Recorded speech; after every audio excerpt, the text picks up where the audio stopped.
આમ આદમી મોરચા દ્વારા ડ્રગ્સની આઝાદી અભિયાનનો પ્રારંભ, યુવાનોને બચાવવા રાજ્યવ્યાપી આંદોલનની ઘોષણા। તો બોલો શું જોઈએ છે? આઝાદી।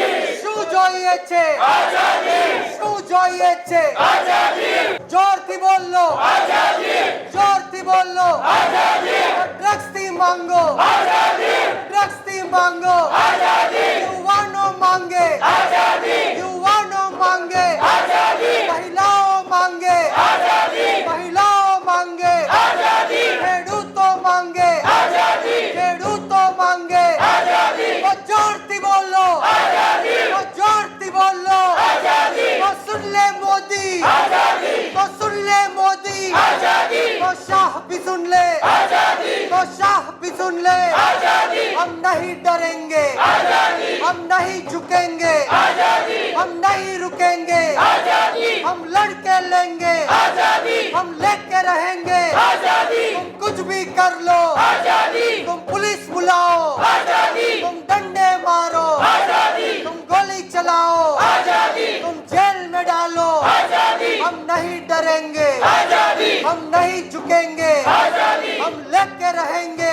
आजादी। है प्यारी प्यारी आजादी। है प्यारी प्यारी आजादी। जान से प्यारी आजादी। तो तुम ना दोगे आजादी। हम छीन के लेंगे आजादी। हम लड़के लेंगे आजादी। अम्बेडकर वाली आजादी। अम्बेडकर वाली आजादी। तो भगत सिंह की आजादी। तो भगत सिंह की आजादी। तो जोर से बोलो आजादी। अरे जोर से बोलो आजादी। गुजरात मांगे आजादी। गुजरात मांगे आजादी। तो ड्रग्स थी मांगो आजादी। तो ड्रग्स थी मांगो आजादी। तो આજે આ આઝાદીનો નારો અને અત્યારે હર્ષ સંઘવીને આપણે રાજીનામું અપાવવાનું છે ત્યારે તો બોલો હર્ષ સંઘવી રાજીનામું આપો। રાજીનામું આપો। રાજીનામું આપો। હર્ષ સંઘવી રાજીનામું આપો। હર્ષ સંઘવી મુર્દાબાદ। હર્ષ સંઘવી મુર્દાબાદ। ભાજપ સરકાર હાય હાય। भाजप सरकार हाय हाय। आम आदमी पार्टी जिंदाबाद। आम आदमी पार्टी जिंदाबाद। युवा शक्ति जिंदाबाद। तो बोलो लड़ेंगे लड़ेंगे। भारत माता की इनकलाब जिंदाबाद। युवा शक्ति माता की भारत माता की वंदे वंदे इनकलाब युवा शक्ति। खूब खूब आभार આજની આ પ્રેસ કોન્ફરન્સમાં અને ખાસ કરીને આજે જે આમ આદમી પાર્ટી યુથ વિંગ દ્વારા જે કેમ્પેન લોન્ચ કરવામાં આવ્યું છે આ કેમ્પેનનું નામ છે ડ્રગ્સથી આઝાદી। જે રીતના મેં અગાઉ વાત કરી અને મારા અગાઉના વક્તાઓએ જે રીતના વાત કરી કે સમગ્ર ગુજરાતની અંદર અત્યારે જે ડ્રગ્સનો કાળો કારોબાર છે એ દિવસે ને દિવસે વધી રહ્યો છે।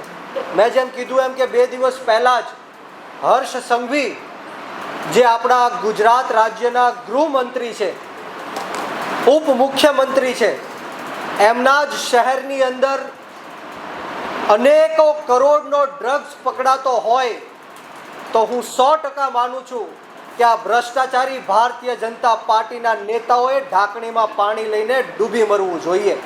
એનું કારણ છે કે આજ નરેન્દ્ર મોદીએ 2014માં કીધું હતું કે દર વર્ષે યુવાનોને કેટલા રોજગાર આપશું? કેટલા? 2 કરોડ રોજગાર મળે છે ખરી?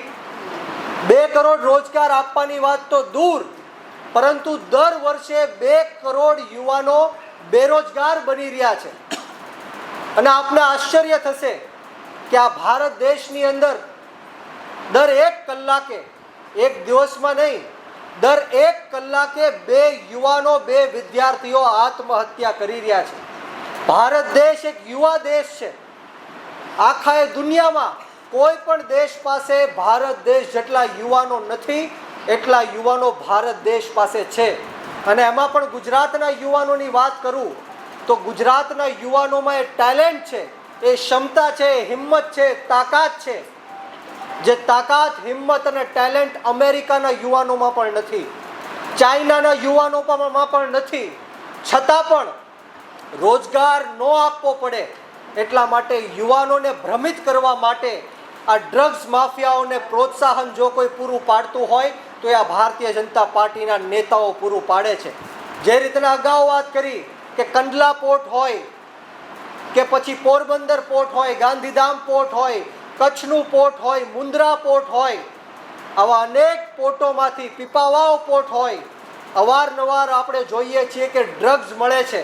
પરંતુ હું 100% માનું છું કે આ જે ડ્રગ્સ મળે છે એ 1-2% માત્રામાં મળે છે, પરંતુ પાછલા બાયણેથી, પડદા પાછળથી હજારો કરોડો રૂપિયાનું ડ્રગ્સ આ ગુજરાતની અંદર આવે છે.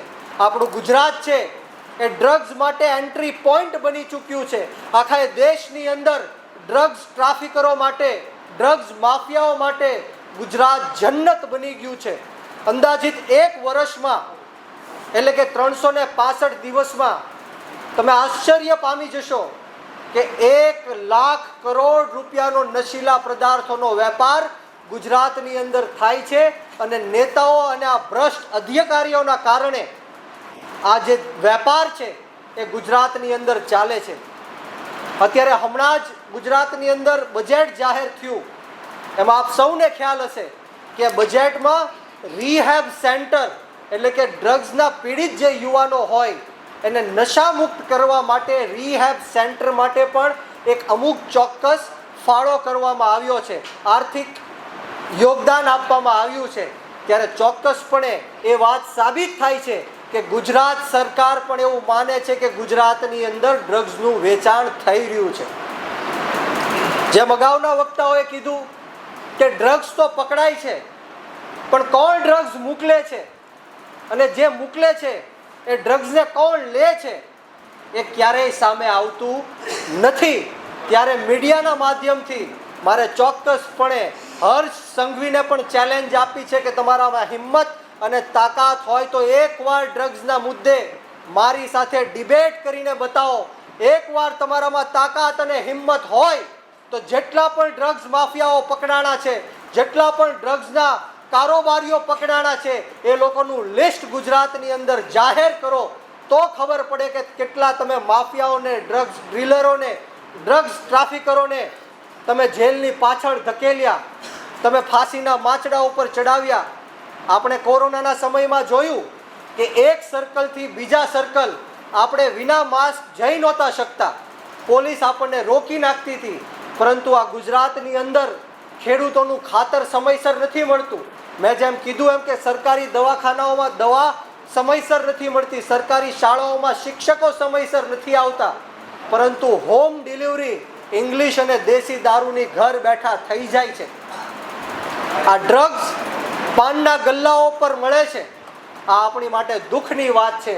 અને એટલા માટે જ અત્યારે આમ આદમી પાર્ટીનો વ્યાપ ધીરે ધીરે સમગ્ર ગુજરાતની અંદર વધી ગયો છે. એનું કારણ એ છે કે પહેલા પંજાબ છે ઉડતા પંજાબ કહેવાતું, પરંતુ ભગવત માન સાહેબની સરકાર આવવાથી, આમ આદમી પાર્ટીની સરકાર આવવાથી ડ્રગ્સ માફિયાઓને નિસ્ત નાબૂદ કરવાનું જો કોઈ કામ કર્યું હોય તો એ ભગવત માન સાહેબે કર્યું છે ને આમ આદમી પાર્ટીએ કર્યું છે. મિત્રો,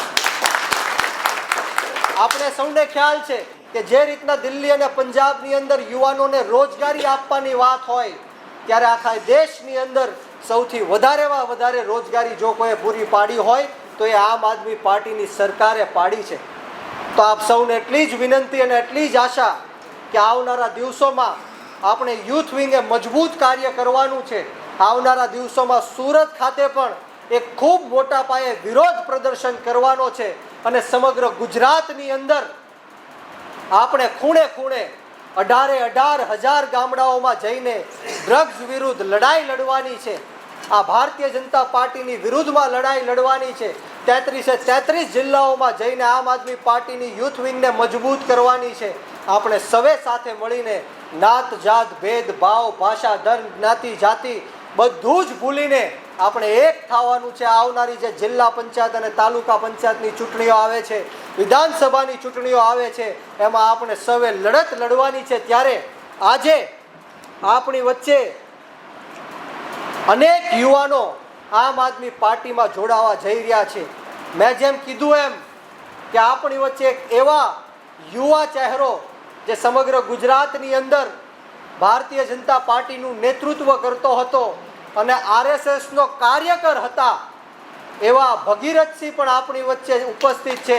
એ પણ આજે આમ આદમી પાર્ટીમાં વિધિવત રીતે જોડાવા જવાના છે. ત્યારે NSUI કોંગ્રેસના પણ આપણા ઉપાધ્યક્ષ છે, એ પણ આજે વિધિવત રીતના એમના કાર્યકર્તાઓ સાથે જોડાવા જઈ રહેવાના છે. ત્યારે હું બંને મહાનુભાવોને વિનંતી કરીશ કે અહીંયા આવીને વિધિવત રીતના આમ આદમી પાર્ટીનો ખેસ પહેરી અને ટોપી પહેરીને આમ આદમી પાર્ટીમાં જોડાશે. અને સાથોસાથ આપણી સાથે મહિપાલસિંહ ઝાલા પણ છે, એ પણ આમ આદમી પાર્ટીમાં જોડાવા જઈ રહ્યા છે.